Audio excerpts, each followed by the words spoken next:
Quiero agradecerle al doctor Sergio, a la doctora Jessica, a la doctora Paola por la invitación, a todos los compañeros, compañeras del Centro UD que hoy nos acompañan.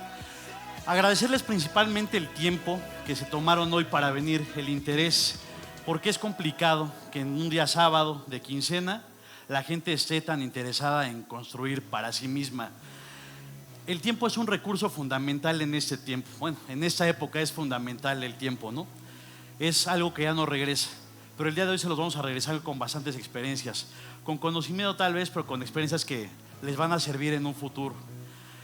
Mi nombre es Alberto González, soy actualmente el director de Capital Humano en la Alcaldía Tlalpan y para mí estar aquí es todo un honor, pero más que honor es todo un logro. Para mí ya es un éxito estar aquí con ustedes porque el camino que he recorrido no ha sido fácil y no pretendo que lo sea. Me han gustado mucho los retos que me ha impuesto la vida y los he agarrado con mucho gusto, los he abrazado. Y algo que he visto de todos los ponentes, de todas las ponentes que han estado aquí con nosotros, es que no han tomado el camino fácil. Siempre hemos preferido lo difícil, siempre hemos preferido lo que no es lo común. Hemos tratado de romper paradigmas en donde hemos estado. Sabemos que hay un margen bastante fuerte de cometer errores, de fracasar, de tropezar, y aún así nos hemos aventado al ruedo, como coloquialmente lo decimos. Nos aventamos al ruedo y agarramos el toro por los cuernos. Y algo importante para estar aquí es saber el riesgo que hay de fracasar, de caer. Pero lo importante no es eso. Lo importante es al fracaso cuando llegue, abrazarlo con mucho cariño. Abrazarlo con mucho amor, hacernos responsables de ese éxito, de ese tropezón y aprender a levantarnos. Aprender a saber por qué nos caímos principalmente. Porque la gente que estuvo aquí parada no llegó siendo el director, no llegó siendo el CEO que nos ha platicado con una historia bastante interesante. En mi caso, el estar aquí es importante y es una meta bastante fuerte para mí porque yo nunca fui un buen estudiante y eso se lo tengo que confesar. Nunca fui un buen estudiante, pero no porque fuera una persona irresponsable o porque fuera mal, porque reprobaba exámenes. Nunca fui un buen estudiante bajo la lupa de los maestros, bajo la lupa de los directivos, bajo la lupa de los diferentes alumnos que eran regularmente los compañeros que siempre sacaban 10, porque tenían una circunstancia familiar y social bastante diferente a la mía. No es queja, al contrario, no saben lo mucho que agradezco haber pasado por tantas adversidades.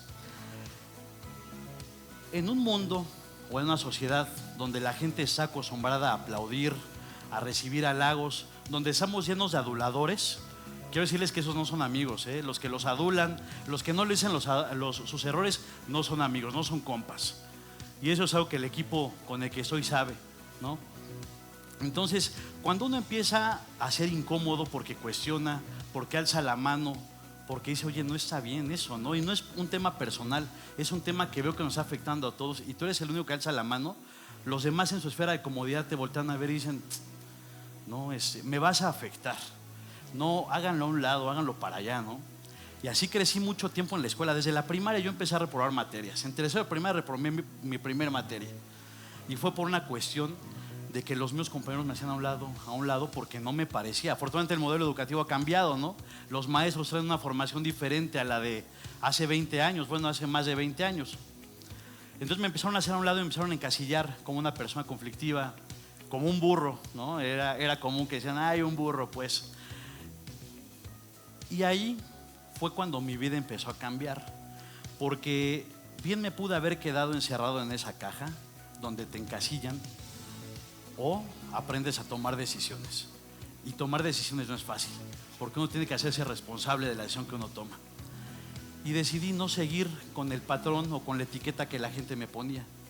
Y dije, no más, no más. Voy a aprender a convertir todas estas debilidades, todos estos señalamientos en virtudes. Y fue así como dije, mi destino, mi personalidad es ser así. Cuestiono, contesto, no me gustan las barreras. Ahorita en el cargo que ocupo es, ay, ya llegó el licenciado, ay, ya llegó el director. No, Alberto González para todos. No me gusta que me digan el licenciado o el director. Al final de cuentas, los únicos que nos hace diferentes, a lo mejor que yo soy aquí y ustedes están allá. pero estoy de acuerdo que si platico con ustedes me van a enseñar más de lo que yo les puedo enseñar ahorita, ¿no? Entonces abracé con mucho cariño esa personalidad que la vida me puso y empecé a trabajar sobre eso. Empecé a afinar las cosas que no me parecían de mí mismo, porque uno también tiene que saber para qué es bueno y para qué no es bueno, ¿no? Uno quizás ser bueno para todo. A mí me gustaría ser un buen cantante, pero canto horrible. Entonces eso lo hago principalmente en el karaoke con los compas, ¿no? Pero no lo hago como una profesión. Entonces, bueno, después de toda esa vida escolar tan descalabrada que tuve, pues empecé a cambiar esos patrones, ¿no? Esos señalamientos que tenía sobre mi persona de que era un mal estudiante. Cuando empiezo a crecer, pues uno como adolescente ya empieza a tener gastos, ¿no? Porque sale con la novia, con los amigos, porque es la preocupación de un chavo de 17 años, ¿no? Las chelas, ¿no? Las fiestas, la novia, los amigos, la ropa, pues los papás se la dan regularmente. Pero empecé a trabajar y jamás me imaginé ser lo que soy ahora, ¿no? Porque mi primer trabajo fue de botarga. Yo fui botarga de una marca de pilas, no quiero decir nombres porque luego por ahí demandan. Fui de una botarga de una marca de insecticidas y fui animador en los centros comerciales. Cuando compraba la gente cosas, decía, pase, ¿no? En la compra de un producto se va a llevar un balón, cosillas así. Entonces desde ahí empecé mi vida laboral. Después de eso tuve trabajos pues pasajeros, ¿no? Vendía globos en fechas de Día de Reyes, y otras tantas cosas que llegué a hacer que ahora pues me han forjado lo que soy. Y tampoco puedo decir no, eso no lo hice. Claro que lo hice y por eso estoy aquí. Después terminé la prepa, me tardé 5 años en terminar la prepa y empecé la universidad. Empecé a trabajar en un despacho de abogados. Empecé limpiando el escritorio, acomodando las sillas, llegaba temprano para eso, pero dije, yo no quiero limpiar el escritorio toda la vida. No quiero estar recogiendo lo que dejaron aquí un día antes los abogados. Quiero ser abogado. Entonces me empecé a estudiar los expedientes que había ahí en el despacho, todo, y me empecé como a meter mucho a la cuestión jurídica. Me empezaron a asignar asuntos y me empezó a ir muy bien. A los 6 meses ya tenía yo un asunto asignado. A los 19 años ya tenía 19, 20 años más o menos tenía para ese tiempo. Y me empezaron a asignar asuntos. Duré 5 años en ese despacho, pero me empecé a apagar. Empecé a dejar de contestar, empecé a hacer las cosas en automático, empecé a dejar de ver más allá de lo que yo quería.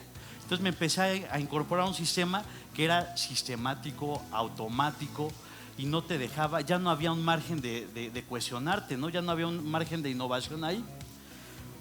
Me iba bien, para mi edad me iba muy bien, pero algo ya fallaba, algo ya no estaba bien conmigo, ¿no? Y es ahí donde me di cuenta que el dinero no era todo. Entonces tomé una decisión radical, porque siempre he sido de tomar decisiones radicales. Nunca he sido de tomar una decisión de, ay, bueno, sí, pero no. No, es vamos o vamos. Vamos todos o no va nadie, ¿no? Entonces decidí dar un paso atrás, 2, 3, muchos pasos atrás, y me tomé un año sabático y me fui al pueblo de mi abuelo. Mi abuelo es de Veracruz, y cambié totalmente la vida que llevaba de excesos, porque ahí es fiesta, ¿no? Ahí es tomar con el MP, con el juez, con el secretario de acuerdos, ¿no? Te vas y te los llevas a cualquier cantina, a cualquier lado, y ahí acuerdas muchas cosas. Y empecé a cambiar esa cuestión porque ya no me hallaba yo en muchas cosas, ¿no? Regresé al pueblo, estuve un año ahí y me empecé a vincular mucho con la gente del campo, con la gente que estaba abajo, con la gente que yo decía, yo no quiero ser así, yo por algo estudié. Sin embargo, les puedo decir que de las más grandes lecciones que me he llevado ha sido en el pueblo, porque me redescubrí y descubrí que lo que quería yo era transformar, no solo llegar a ganar dinero. Entonces les voy a comentar una frase de Facundo Cabral que dice, haz solo lo que amas y serás feliz. El que hace lo que ama está benditamente condenado al éxito, que llegará cuando deba llegar, y llegará naturalmente, porque lo que es, será. Entonces, a partir de ahí, bueno, les quiero decir, cuando estuve en el pueblo empecé a escuchar mucho a Facundo Cabral, y se volvió un guía también en mi toma de decisiones, ¿no? A partir de ahí supe que no era nada más ganar dinero, seguir indicaciones, ponerse un traje, una corbata y lanzarse al juzgado a contestar cosas, ¿no? A contestar demandas. ¿Dónde está lo que uno imprime? ¿Dónde está lo que uno quiere dejarle a la gente, al mundo, a la sociedad? Me salí totalmente del despacho y me metí a la Comisión de Derechos Humanos. Estuve en la 4ª visitaduría un tiempo atendiendo a personas víctimas de tortura y a grupos vulnerables, y aprendí mucho también de ellos, ¿no? Aprendí a escuchar, porque eso es un don que la gente tiene, el escuchar, el poner atención a los demás. No todo el mundo tiene ese don y está bien, tendrán diferentes virtudes. A mí me gustó ese y lo abracé también con mucho cariño, porque la vida se trata de abrazar, de querer, de sentir, ¿no? Y una vez abrazándolo, aceptarlo y hacerte amigo tanto de lo adverso como de lo que te gusta. Entonces escuché muchas cosas ahí en la comisión, y la gente lo que necesitaba, o es algo que yo pienso, es que la escuches. Vivimos en una rutina totalmente disparada, violencia en las calles, prendes la tele y hay violencia. No te hablan de, se ganó un concurso de robótica. Te hablan de eso, pero te hablan ya al último. Lo primero que ves es bloqueo, incendios, asesinatos, secuestros, levantones, lo que sea. Se te quitan las ganas de salir a la calle. Se te quitan las ganas de ver la vida de manera positiva. Entonces, la gente vive estresada. Vivimos estresados. La mayoría de los que estamos aquí, pues vivimos en un estrés constante, ¿no? Se me dio la oportunidad de empezar a trabajar en gobierno hace 10 años. En el 2015 me incorporé a la alcaldía Tlalpan, casualmente en un área de atención ciudadana. Mi primer puesto se llamaba líder coordinador de proyectos de atención ciudadana. Entonces, ¿qué era? Pues escuchar a la gente y tratar de resolver problemas, ¿no? Y ahí te das cuenta de algo importante. La gente quiere ser escuchada, y tú tienes el poder de cambiar el día o la realidad de muchas personas escuchándolas. Les voy a platicar cómo es que yo creo, porque creo, ¿no? Uno siempre se va a aplaudir y va a decir que fue el mejor. Y yo cómo creo que hemos transformado ahora, desde la Dirección de Capital Humano, la vida de las personas. Cuando entré a Tlalpan, en el 2015, yo vivía en Indios Verdes, vivía en la salida a Pachuca. Y Tlalpan es totalmente opuesto, es del otro lado, es a la salida a Cuernavaca. Entonces yo entraba a las 8 de la mañana y me tenía que salir a las 5 de la mañana de mi casa para llegar a las 8:30, porque aparte llegaba tarde. 3 horas en transporte público, no sentado, no con comodidad y sin desayunar. Creo que a todos los que estamos aquí conocemos lo que es el metro del Rosario a las 7 de la mañana, el metro Pantitlán, el metro Indios Verdes. Cualquier línea del metro está saturada. Y no creo que a esa hora y con esa cantidad de gente nos demos el tiempo de sacar un libro y empezar a leer y a reflexionar. Puta, lo que quieres es llegar al trabajo porque pierdes el bono, ¿no? Lo que quieres es entrar al metro porque si no te cierran la puerta y porque si no te ponen falta. Es lo que quieres, ¿no? Entonces ya vas con un estrés constante. Sabes que no vas a llegar posiblemente. Entonces llegas al trabajo y llegas estresado.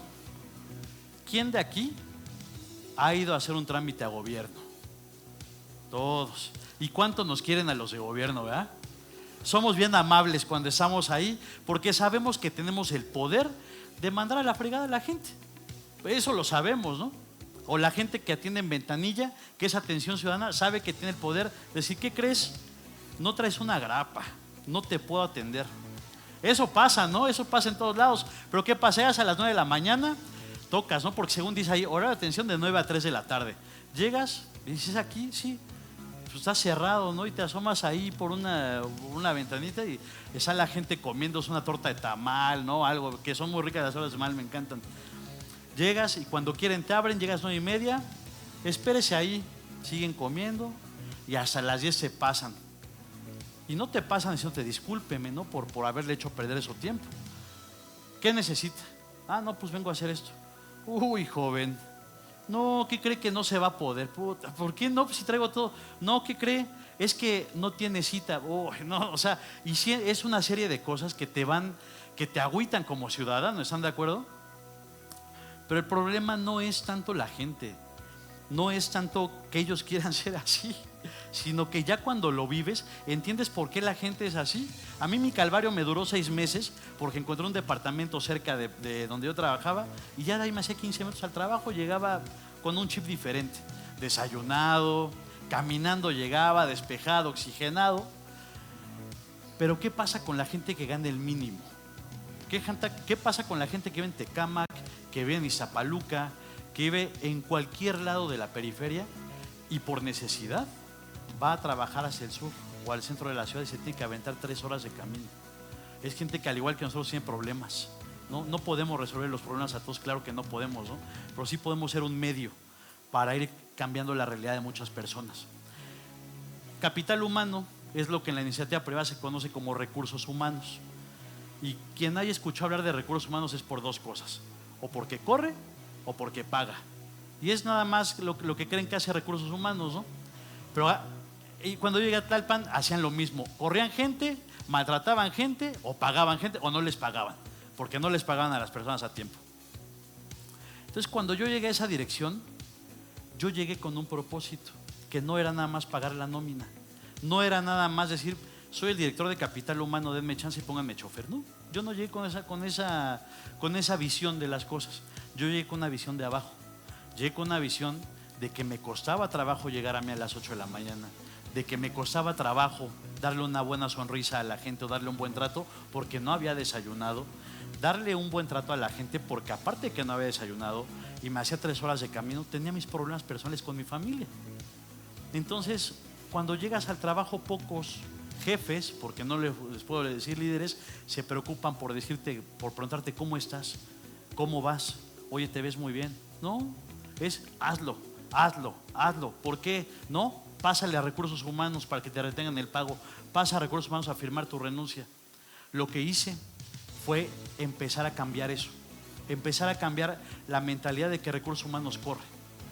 Lo que hice fue empezar a meterme de incógnito en las oficinas y llegar con la gente. Me maltrataron, obviamente, ¿no? Y empecé yo a hacerle la plática a la ciudadanía porque me encanta el chisme. A mí si algo me fascina es el chisme. Y eso también me ha llevado a donde estoy, porque soy muy chismoso, pero lo utilizo para algo, no nada más para andar haciendo más chisme, ¿no? Entonces me metí a escuchar a la gente y tenían un problema en común, que no se sentían tomados en cuenta, que se sentían como una pieza más y que se sabían desechables. Entonces empecé con el equipo que me acompaña y les agradezco mucho porque sin ustedes no estaría aquí. Empezamos a pensar qué hacer con la gente, qué hacer para que la gente tuviera un arraigo a su trabajo. Lo digo desde el punto de vista del servicio público, pero el servicio público y la iniciativa privada tienen algo en común: que sobrevivimos y existimos por la gente, que podemos hacer lo mejor del mundo. Podemos bachear como funcionarios públicos, bachear, cambiar luminarias, pintar topes, hacer un cambio, pero si la gente no lo ve, no existe. Y los mejores promotores de nuestro trabajo es la gente que atiende a las demás personas. Y la iniciativa privada es lo mismo. Podrán tener un producto excelente, un producto que va a innovar, que va a revolucionar todo, pero si no lo se sabe vender y la gente no lo conoce, ahí se queda el producto de una buena intención nada más. Entonces lo que hicimos fue empezar a llegar al fondo del asunto, y es que la gente no se sentía arraigada, no se sentía como parte, no de un equipo, porque equipo, se los dije, fue la comida el 10 de mayo hace un par de semanas, y les dije a las mamás: gracias no por el equipo que somos, sino por la familia en la que nos hemos convertido, porque un equipo es laboral, ¿no? Un equipo es laboral y compartimos puntos de vista y resolvemos. Pero una familia se acerca a ti cuando sabe que tienes un problema, porque sabe que hay un respaldo, sabe que hay un apapacho, saben que los van a escuchar. Aquí la gente de Tlalpan, en el año que llevo yo al frente de la dirección, saben que no se van a acercar conmigo nada más a que les pague la nómina o porque tienen un problema con el jefe. Saben que si tienen un problema se les va a escuchar. Poco puedo hacer yo para solucionarles un problema de corte de salud o familiar, pero con que la gente la escuches, la gente queda muy agradecida. Empezamos a hacer política laboral diferente, empezamos a vincular las actividades. Decían: vamos a llevarlos un sábado a una actividad recreativa al parque tal, a cualquier parque, porque ahí en Tlalpan estamos llenos de parques, ahí es mucho verde ahí. Entonces dije, no, en sábado no hay que llevarlos porque es como obligarlos a hacer algo del trabajo. Mejor vamos a llevarlos en viernes, porque los sacas de esa inercia de trabajo y que lleven a su familia, porque la mayor parte de la vida se les va en el transporte público y en la oficina. ¿Cuánto tiempo les queda para estar con la familia a las personas que trabajan en esas distancias? 2 horas al día, y me estoy viendo buena onda, ¿no? Entonces la gente empezó a cambiar mucho esa actitud, empezó a vernos más allá que como jefes, como compañeros, que tenemos un rango diferente de toma de decisiones, eso es claro, ¿no? Pero no por eso se nos olvida de dónde venimos y que tenemos que escuchar, y de esa forma empezar a transformar la vida diaria de las y los trabajadores de Tlalpan. Y se vio reflejado en un cambio en la percepción que tienen los ciudadanos de nosotros como gobierno, porque afortunadamente gracias a eso y otras cosas más hemos estado arriba en la percepción ciudadana en muy buenos lugares. No hemos bajado del 5.º lugar, del 1.º al 5.º lugar nos ha catalogado la gente. Entonces, a lo que voy con esto es que el éxito, creo yo, que no se mide en cuántas direcciones tienes, en cuántos diplomas tienes, en ay, qué carro traigo, no.